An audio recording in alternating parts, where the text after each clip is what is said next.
İGA İstanbul Havalimanı'ndan herkese hayırlı Ramazanlar. Ramazan demek paylaşmak demek, Ramazan demek tasarruf demek. Ramazan demek böyle güzel insanlarla aslında buluşmak demek. Şeflerim sizler için israfsız tarifler konusunda çok güzel reçetelerle geldi. Onları hazırlayacak. Çünkü neden? Çünkü aslında Ramazan'da açlığın vermiş olduğu böyle o duyguyla biraz fazla yoğunlaşabiliyoruz yemeklerimize. Ama israf olmamasını istiyoruz çünkü Ramazan çok kıymetli bir ay ve tasarruf etmemiz oldukça kıymetli her zamanki gibi. İşte bu. Biz de ziyan etmeden, çok fazla böyle işte bir şeylerini çıkartmadan, kabuklarını vesairelerini kullanarak tasarruflu bir sofra hazırlayacağız. Daha az malzemeyle, daha pratik tariflerle. Evet, pratiklik çok önemli Ramazan'da. O kısım çok kıymetli çünkü aslında şimdi Güzide Şef'im bir ana yemek yapacaksın. Cemre Şef'im sen bir tatlı yapacaksın. Fakat o iki reçetenin ürünleriyle bir sürpriz tarif daha vereceğiz. Ne açı çıkacak acaba? Bakalım ne artacak? Sürpriz olarak ne tarif çıkacak? Göreceğiz. O zaman ana yemekle başlayalım. Şimdi ben senden yardım istiyorum. Tamam, hemen. Öncelikle ne yapıyoruz bugün? Kabağın kabuklarını soymadan slice doğrayacağız. Bunu bir patates soyacağıyla yapabiliriz çok ince olması için. Tamamdır. İçine kıymalı bir harç yapıyoruz. Bunu ara sıcak olarak ya da ana yemek olarak kullanabilirsiniz. Misafir sofraları için bence oldukça keyifli oluyor. İsterseniz vejetaryen versiyonunda peynirle yapabilirsiniz. Böyle zeytinlerle falan içini doldurabilirsiniz.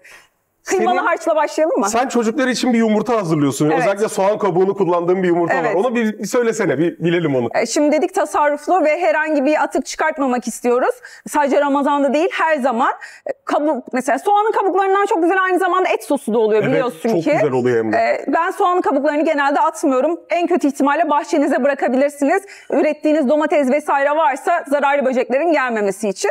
Ama aynı zamanda yumurtaya çok güzel renk veriyor soğan kabuğu. Hatta boya bile, kumaşları boyayabiliyorsun soğan kabuğuyla. Eskiden öyle yapıyorlarmış zaten değil mi? Öyle bir şey var. Yani renk olarak harika. Aynı zamanda dediğim gibi et sosları için de güzel, keyifli, lezzet verici oluyor. Biz bugün isterseniz yumurtada haşlayabiliriz soğan kabuklarını değerlendirmek adına. Başlayabiliriz. Başlayalım. Ben size pişirme ekipmanlarınızı getireceğim. Harika. O zaman seni tezgaha alıyorum. Teşekkür ediyorum. Şefim buyur.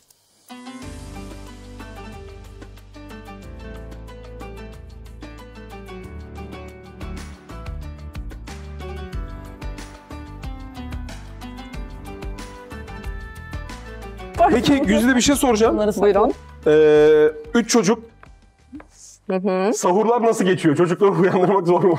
Şöyle aslında çok hevesliler. Hiç benim çocukluğumdaki gibi değiller. Ben çocukken biraz zorlanıyordum sahura kalkarken ama çok heyecanlılar. Ramazan öncesinde bir hazırlık da yaptık. Evimizi süsledik. Çocuklara ne kadar çok sevdirebilirsek o kadar güzel bizim için. Her şeyin başı sevgiden geçiyor. Ben sahura kalkmayı şeyde çok severdim. Kalabalıksa böyle kalabalık herkes uykulu kalkıyor. O kadar hoşuma gidiyor Ben ki. kaçırınca kavga ederdim. Beni niye Niye kaldırdın? kaldırmadınız? Ama kaldırınca da uyanmazdın değil mi? Öyle bir şey var. Ben onlardan daha erken uyandığım için çok enerjik oluyorum. Bazen böyle işte şarkılarla, türkülerle biraz daha enerjik kaldırıyorum. Onlar ona biraz sinir oluyorlar. Yani işte daha yeni kalkıyoruz, dur bu ne Bu enerji diye. enerjiyle falan. Soğanımızı kavurduktan sonra biberlerimizi ekliyoruz. Onlar da birkaç dakika kavrulduktan sonra kıymamızı ekliyoruz. Burada salçamız var. Hemen salçamızdan da ekliyorum. Malum kışın domatesler çok kırmızı değil. O yüzden salçayla destek vermek gerekiyor. Bu arada fırına atacağız ya. Fırın tepsimiz vesaire varsa alabiliriz onları yavaş yavaş. Fırında önden ısıtalım. Ne kadar ısıtalım? 200 derece yemek için ideal. 200 derece hemen hazırlayalım. Şöyle iç harcından bir kısmını alıyorum çünkü bunun dışına sos olarak da kullanacağım. Domateslerimi ekliyorum.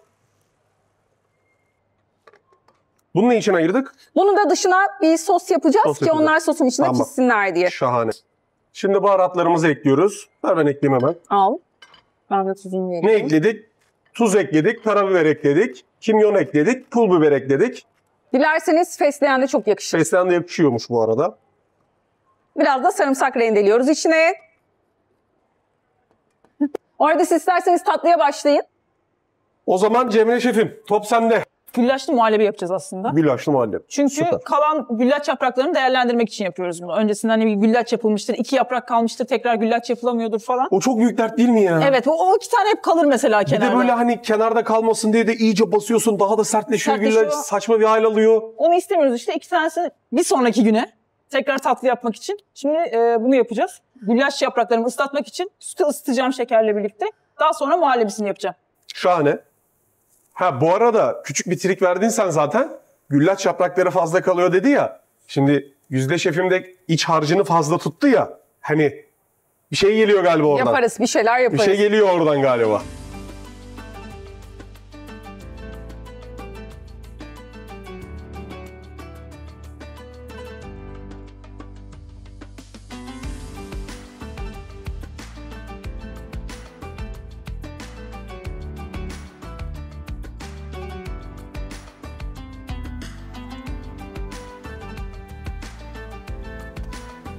Evet, muhallebimiz de hazır. Şimdi Buraya koyabiliyor muyum? sahne senin Cemre Şefim. Biz sana nasıl yardımcı olabiliriz? Nasıl olacak şimdi? Islayacaksın, katını sereceksin, sonra araya muhallebi koyacaksın. Aynen, sonra tekrar ıslayıp tekrar kat. üstüne. Sonra dolapta soğutacağız ve dilim dilim keseceğiz. Aynen öyle.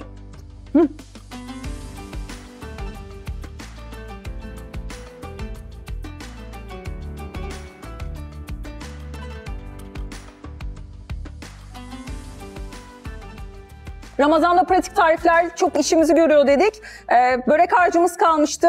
Güllaç yapraklarımız kalmıştı. Onlarla bir börek yapacağız ama fırında 45 dakika uzun uzun pişmesini beklemek yerine hemen hızlı bir tava böreği yapıyoruz. Sahurda böyle uykulusunuz, mahmursunuz ama aileye de güzel bir şey çıkartmak istiyorsunuz. O zaman tava çok işimizi görüyor değil mi? Hemen Çok iyi sıcak yerden suyumuz- yakaladı. tava Çok böreği, iyi yerden aynen. yakaladı. Sıcak suyumuz ve sıvı yağımızla güllaç yapraklarımızı ıslatıp tavaya diziyoruz sırayla. Arkasından alt üst pişireceğiz.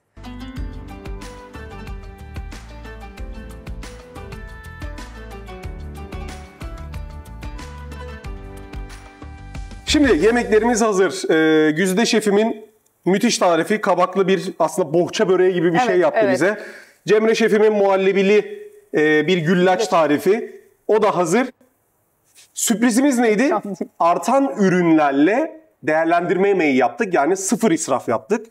Ve o da şahane bir çıtır. güllaç yapraklı tava böreği böreği. oldu aslında, öyle Aynen. diyelim. Şimdi onları tabaklara alabiliriz. Servis Ve ederiz, süsleyeyim. Cemre Şef'im de süsleyecek. İftara ne kadar kaldı, ben çok acıktım.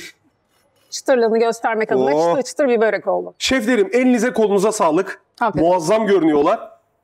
Peki ne yaptık, son kez bir anlatalım. Ara sıcak için içi kıymalı, kabaklı bir ara sıcak yaptık.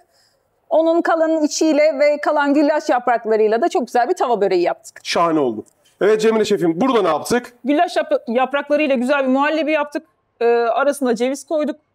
Üstünün süslemesinde gül yaprakları ve antefisiyle bitirdik. Muhallebisine de birazcık damla sakızı koyduk. Muazzam oldu. Bir ara sıcağımız vardı.